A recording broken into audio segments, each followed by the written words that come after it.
రాసిన గ్రంథం చదివినప్పుడు శ్రమలు వస్తాయి అని చాలా మంది దగ్గర విన్నానండి. అది కరెక్టా కాదు? శ్రమలు ఆల్రెడీ ఇప్పుడు చెప్పుకున్నాం, ఇంట్రడక్షన్ ఇప్పుడు చెప్పుకుంది ఏంటంటే ఆల్రెడీ శ్రమంలోనే ఉన్నారు సంఘం, ఆల్రెడీ కష్టం ఉన్నారు. ఈ ప్రజ్ఞాత రాసినాడు ఆల్రెడీ దుఃఖంతో ఉన్నారు, బాధతో ఉన్నారు.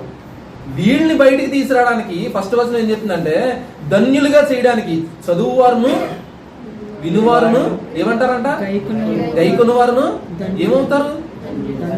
బైబిల్ ఏం చెప్తుంది? చదువుతుంటే మీరు ధ్యానంతుంటే దాన్ని గైకుంటే మీరు ధన్యులు అవుతారు అంటుంటే, ఆనందించేవాళ్ళు అవుతారు అంటుంటే, శ్రమలు వస్తాయి అంటే మరి ఆ వాక్యం ఎక్కడ తీసుకున్నారు? అది బైబిల్ లేదు. మరి మొదటి వాక్యంలోనే మీరు ఆనందిస్తారు, దీనివల్ల మీరు సంతోషిస్తారు, మీకు దేవుడు సహాయం చేస్తాడు, మేము బలపరుస్తాడు, విశ్వాసం ఇంకా బలపరుస్తాడని దేవుడే చెప్తాడు. అలాగే రాయని ఉంచాడు మొదటి వచనాల్లో. అంతేనుంది.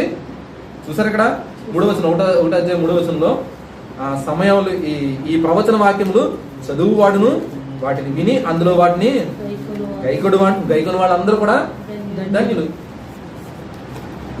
అది అపోహాలు పుట్టించి చదవలేకుండా చేయడం. ఇది కొంతమందిలో ఏంటంటే వాళ్ళు భయాన్ని మిగతా వాళ్ళ మీద తొయ్యడం అనమాట.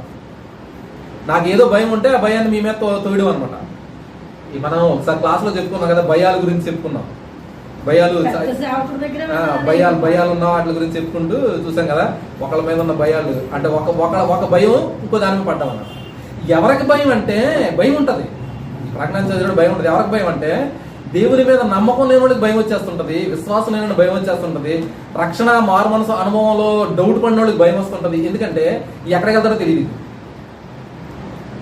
ఈ వ్యక్తి ఎక్కడికి వెళ్తాడో తెలియదు, నమ్మకం ఎక్కడ కేంద్రీకరిస్తున్నాడో తెలియదు. ఇప్పుడు నమ్మకం ఎక్కడ పెట్టుకోవాలంట? ఈ సత్య సాక్షి అంటాడు ఆయన నమ్మదగినవాడు, ఆయన మీద నమ్మకం.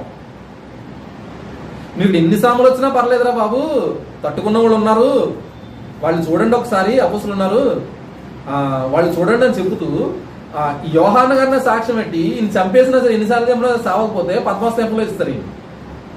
అలాంటి వ్యక్తి సాక్ష్యం ఇస్తున్నాడు. నేను శ్రమంలో ఇప్పుడు ఇంత కూర్చుకోవడాన్ని బట్టి, దేవుడు నా సహాయం చేయడాన్ని బట్టి, ఇది రాయడానికి నాకు దేవుడు సహాయం ఇచ్చాడు, నేను ఆత్మవశకుడిని రాతనను అని దేవుడే పంపించిన ఆయన మనం చెప్పుతూ మనల్ని బలపరుస్తుంటే, ఇది చదివితే శ్రమలు వస్తాయంటే అది నమ్మదగింది కాదు. ఎందుకంటే వాళ్ళు ఉన్న భయం ఏంటంటే విశ్వాసంలో ఎక్కడో కొద్దిగా లోపం అనేది ఏర్పడుతుంది అంట. అందుకని భయం. ఇంకొకటి కొద్ది అర్థం అవ్వలేదు, టెన్షన్ పడుతున్నామంటే అది వేరే విషయం. అర్థం అవ్వడానికి మనం ప్రయత్నించాలి, అర్థం చేసుకోవడం ప్రయత్నించాలి.